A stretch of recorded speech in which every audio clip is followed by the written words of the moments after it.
नमस्कार दोस्तों। आज की वीडियो काफी इंटरेस्टिंग होने वाली है बिकॉज आज हम डिस्कस करने वाले हैं हेती के गैंग वायलेंस के बारे में। देखो यहाँ पर मैं कोई न्यूज रीडिंग नहीं करूंगा जहां पर मैं आपको सेम चीजें बताऊंगा बार बार। आपने देखा होगा कि हेती में बहुत ज्यादा गैंग वायलेंस हो रहा है, सिविल वॉर की सिचुएशन हो चुकी है और वहां के जो प्राइम मिनिस्टर हैं वो अपनी पोजीशन छोड़ने का नाम नहीं ले रहे हैं, ना ही वो कोई न्यू इलेक्शंस करवाना चाहते हैं। ये सारी तो प्रॉब्लम्स हैं, लेकिन ये प्रॉब्लम हो क्यों रही है उसको आज हम इस वीडियो के अंदर में समझेंगे।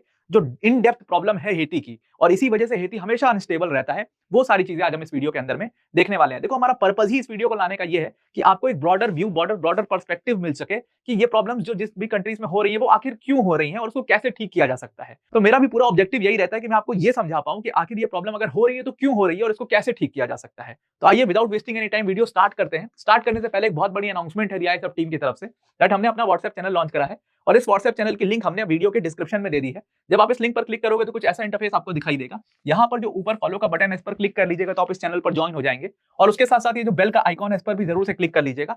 तो जो भी रिसेंट अपडेट्स होंगी, जो भी रेगुलर अपडेट्स होंगी इस पूरे चैनल पर, वो आपको तुरंत मिल जाएंगी। अच्छा, ये चैनल आपके एग्जाम पॉइंट ऑफ व्यू से काफी इंपॉर्टेंट होने वाला है बिकॉज यहाँ पर जो भी हमारी इंपॉर्टेंट फ्री पीडीएफ्स होती हैं वो हम पोस्ट किया करते हैं। उसके साथ साथ जो हमारी इंफॉर्मेटिव वीडियोस की लिंक है वो भी हम पोस्ट किया करते हैं इसी चैनल के ऊपर। तो इस चैनल को आप जरूर से जरूर ज्वाइन कर लीजिएगा। Now let us understand the context of the video. देखो वीडियो का कॉन्टेक्स्ट सिंपल है कि हेती में गैंग वायलेंस इतना ज्यादा बढ़ गया है कि 1 लाख से भी ज्यादा लोग डिस्प्लेस होने के कगार पर आ चुके हैं। लोग भाग भाग कर केनिया और अगल बगल की कंट्री जैसे डोमिनिकन रिपब्लिक, जैसे यूएसए भागने की कोशिश कर रहे हैं। अब ऐसी सिचुएशन जो है वो बहुत ज्यादा रिपोर्ट हो रही है मीडिया में भी, हर जगह पर ये समझने वाली बात है कि हेती में ये प्रॉब्लम हमेशा रहती क्यों है। आपने हमेशा हेती के बारे में सुना होगा कि ये बहुत ही अनस्टेबल कंट्री है और अनस्टेबल क्यों है उसके पीछे का रीजन समझिएगा। सबसे पहले तो आप इस कंट्री की लोकेशन अगर आप देखोगे तो ये कंट्री देखो, ये कैरिबियन आइलैंड्स है और इस कैरिबियन आइलैंड के बीच में यहाँ पर हेती लाई करता है। अब प्रॉब्लम यहीं से शुरू होती है। हेती और बगल में डोमिनिकन रिपब्लिक, ये दोनों पूरा एक प्रोविंस हुआ करता था और यहाँ पर फ्रांस का कब्जा हुआ करता था, यानी कि फ्रांस की कॉलोनी थी ये दोनों कंट्रीज। अब हेती आजाद हुआ और जब आजाद हुआ तो फ्रांस से टर्म्स ये रखी गई, फ्रेंच कॉलोनाइजर जो यहाँ से छोड़ करके गए उन्होंने टर्म्स ये रखी कि आपको अगर आजाद होना है तो आपको अपनी आजादी का प्राइस पे करना पड़ेगा। वो प्राइस इतना हैवी था, यानी कि अगर आज इन्फ्लेशन वगैरह सब कुछ जोड़ जाड़ दो आप तो ऑलमोस्ट 21 बिलियन डॉलर बनते हैं। अब आप समझ लो हेती जैसी छोटी सी कंट्री 21 बिलियन डॉलर इन्होंने पे किया विद टाइम, धीरे धीरे पार्ट एंड पेमेंट्स में। अब इतने पार्ट्स में जब इन्होंने इतना बड़ा अमाउंट पे किया तो इनकी कंट्री ऑलरेडी काफी खाली हो गई थी, बहुत ज्यादा रिसोर्सेस थे नहीं इस कंट्री में। तो वहां से एक बहुत बड़ी प्रॉब्लम शुरू हुई।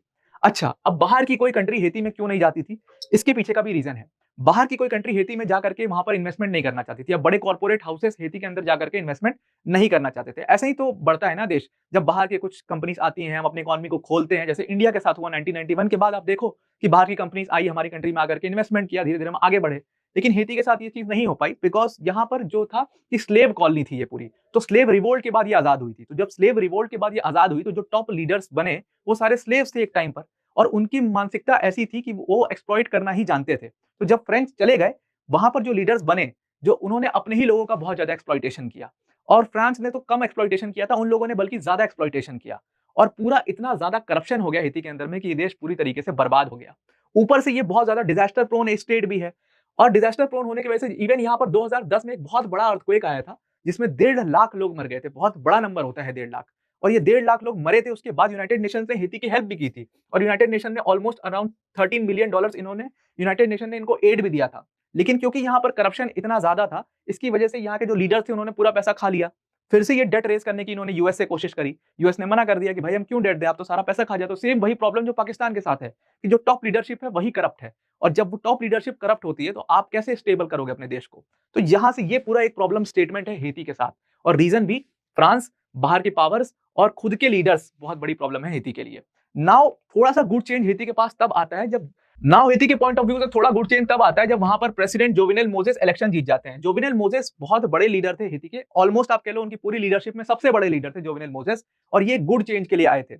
इन्होंने कहा भाई देखो, अगर आपको अपने देश को सक्सेस करना है तो बाहर की कंपनीज को आकर के हमारे देश में इन्वेस्टमेंट करना होगा, ये तो सिंपल सी बात है। और अगर बाहर की कंपनी को बुलाना है अपने देश में तो आपको एक काम करना होगा, जितना गैंग वायलेंस है, करप्शन है ना, इसको खत्म करना पड़ेगा। तो 2018 में इन्होंने क्या किया था, 2018 के अंदर में इन्होंने पूरे गैंग्स के ऊपर क्रैकडाउन शुरू कर दिया, गैंग्स को मारना शुरू कर दिया और गैंग लीडर्स को पकड़ पकड़ के जेल में डालना शुरू कर दिया with the help of United Nations and with the help of USA. ये सारी चीजें हो रही थी हेती के अंदर में। लेकिन यहाँ से बहुत बड़े बड़े जो ड्रग लीडर्स जो कि काफी एक्टिव थे, बड़े बड़े लैंडलॉर्ड्स जो कि बहुत एक्टिव थे, जो एक टाइम पे स्लेव हुआ करते थे और उसके बाद जब वो लीडर्स बने बहुत सारी जमीनें उन्होंने कब्जा कर ली, बहुत बड़े लैंडलॉर्ड्स बन गए, उनको बहुत प्रॉब्लम होने लगी जोवेनेल मोजेस से। और 2021 में जोवेनेल मोजेस का पूरा असैसिनेशन हो जाता है। अच्छा, असैसिनेशन के बाद पूरे देश में इकोनॉमिक अनस्टेबिलिटी थी ही। अब असैसिनेशन के बाद पॉलिटिकल अनस्टेबिलिटी भी आ गई हेती के अंदर में। इसके बाद जो लीडर बने उनका नाम था एरियल हेनरी। अब एरियल हेनरी जब लीडर तो बन गए थे, वो प्राइम मिनिस्टर तो बन गए थे, सारी पावर तो उनके पास आ गई थी, लेकिन प्रॉब्लम ये था कि लोगों ने उनको सेलेक्ट नहीं किया था, क्योंकि जोवेनल मोजेस नहीं थे, तो उनकी जगह पर एरियल हेनरी ने उनकी पावर को अक्वायर कर लिया था। अब लोग भी इनके साथ नहीं थे, और क्योंकि 2018 में हेती के जो प्रेसिडेंट थे जोवेनल मोजेस, उन्होंने बहुत सीरियस क्रैकडाउन किया था गैंग्स के खिलाफ, ड्रग लीडर्स के खिलाफ, लैंडलॉर्ड्स के खिलाफ, तो गैंग्स भी खिलाफ थी। अब ना गैंग्स चाहती थी कि एरियल हेनरी पावर में आए, ना लोग चाहते थे एरियल हेनरी पावर में आए, और इसी वजह से यहीं से पूरा प्रॉब्लम शुरू हो गया। इन गैंग्स ने इतने पावरफुल हो गए लोगों के सपोर्ट से, ये गैंग्स, इन्होंने आधी-आधी टेरिटरी कब्जा कर ली हेती की। 2 गैंग्स हैं बेसिकली वहां पर, एक मार्केस का गैंग है जो कि पहले पुलिस वाला था, बाद में वो गैंग लीडर बन जाता है बहुत बड़ा। दूसरा गैंग B9 है, वो भी आधी टेरिटरी होल्ड करता है। ये गैंग्स आपस में भी लड़ते हैं, ऐसा नहीं कि पूरा एक फ्रंट बना करके लड़ रहे हैं सरकार के खिलाफ। अपने-अपने एरिया को कब्जा करने के लिए आपस में भी लड़ते हैं, और फिर सरकार से भी लड़ते हैं। अभी कुछ दिनों पहले तो इतनी बड़ी ये घटना बढ़ गई थी कि एक पुलिस स्टेशन को पूरा इन्होंने कब्जा कर लिया था इन्हीं गैंग्स ने। और आप समझ लो वहां पर ऑलरेडी जो नंबर आए हैं, ऑलरेडी मुझे पता है ये नंबर कम होंगे, लेकिन ऐसा बताया जा रहा है कि 25 से 30 हजार लोग की जान जा चुकी है गैंग वायलेंस के अंदर में। अब आप ये समझ लो कि 25-30 हजार लोग, सिर्फ ये रिपोर्टेड नंबर है वहां के ऑफिशियल्स के द्वारा, ये नंबर बहुत बड़ा भी हो सकता है। अब देखो इसमें इस पूरी सिचुएशन में ना पूरा प्रॉब्लम क्रिएट किया हुआ किसका है? बाहर की पावर्स का। एरियल हेनरी है, सही तरीके से इनको इलेक्शन करवा देना चाहिए और जो भी जीत करके आता है उसको प्रेसिडेंट बनना चाहिए, लेकिन ये इलेक्शन करवाने को तैयार ही नहीं है। इतना ज्यादा इन्होंने पावर होल्ड कर लिया है ना अपने पास कि अब इनको मन नहीं करता इलेक्शन करवाने का, क्योंकि ये पावर चली जाएगी, उनको पता है जनता मेरे साथ नहीं है। दूसरी तरफ आप देखोगे इन गैंग्स को भी अब लगता है कि हम एक टेरिटरी होल्ड कर रहे हैं, अगर कोई सरकार आएगी टेरिटरी छीनेगी हमसे, ये हमारी गैंग्स को मारेगी, उठा करके जेल में डालेगी। तो अब अगर हमारी सरकार, अगर इलेक्शन हो जाते हैं हेटी के अंदर में, तो हमारे पास से भी टेरिटरी चली जाएगी, तो अब ये गैंग लीडर्स भी नहीं चाहते हैं कि इलेक्शन हो। तो ये एक पूरी प्रॉब्लम है। और वहीं अगर आप बाहर की पावर्स को देखोगे, यानी कि यूनाइटेड नेशन, यूएसए, ये सारे लोग ना एक वेरी अनपॉपुलर पर्सन को सपोर्ट कर रहे हैं जिनका नाम है एरियल हेनरी। अब ये लोग इस पूरी सिचुएशन को ठीक करने की कोशिश कैसे कर रहे हैं? इन्होंने क्या किया है, मतलब एरियल हेनरी जो है वो भाग करके केनिया गए हैं, और केनिया से इन्होंने कहा है कि 1000 पुलिस वाले आप हमारे लिए भेज दो हमारी कंट्री के अंदर में, हेती में, ताकि ये गैंग से लड़ सकें और गैंग्स को भगा सकें या मार सकें या उनको जेल में डाल सकें। अब ये रेस करने केनिया गए हैं, और केनिया के ही इसी मिशन को यूनाइटेड नेशन और यूएस भी सपोर्ट कर रहे हैं। बेसिकली ये लोग एरियल हेनरी को सपोर्ट कर रहे हैं, जिसको जनता नहीं चाहती। तो यार, जब उस देश की जनता ही उस लीडर को नहीं चाहती है, उसके खिलाफ है, तो आप लोग क्यों बीच में अपनी टांग फंसा रहे हो? अगर वहां पर प्रॉपर इलेक्शन, बल्कि आप लोग का फोकस ये होना चाहिए यूनाइटेड नेशंस का और यूएस का, कि किस तरीके से हेटी के अंदर में एक पीसफुल इलेक्शन करवाया जाए और एक पीसफुल लीडर को वहां पर स्थापित किया जाए, और एरियल हेनरी को हटाया। जब पॉपुलर सपोर्ट ही नहीं है एरियल हेनरी के पास, तो उनका पावर में बने रहने का कोई मतलब नहीं है। और यही पूरी जड़ है इस पूरे इशू की। अब ये जड़ जो है ना, ये बहुत ज्यादा ड्रग माफियाज चला रहे हैं। अगर आप ड्रग माफियाज के अगेंस्ट में क्रैकडाउन कर पाओगे, तो यहाँ हेती की प्रॉब्लम जो है बहुत हद तक सही हो सकती है, अगर बाहर से कुछ कंट्रीज हेल्प करती हैं हेती की एड दे करके। तो ये पूरी प्रॉब्लम थी हेती के अंदर में, जो गैंग वायलेंस चल रहा है उसका रीजन यही था, और इसमें यूएस की इन्वॉल्वमेंट और यूनाइटेड नेशन की इन्वॉल्वमेंट से ये सिचुएशन और खराब हो रही है।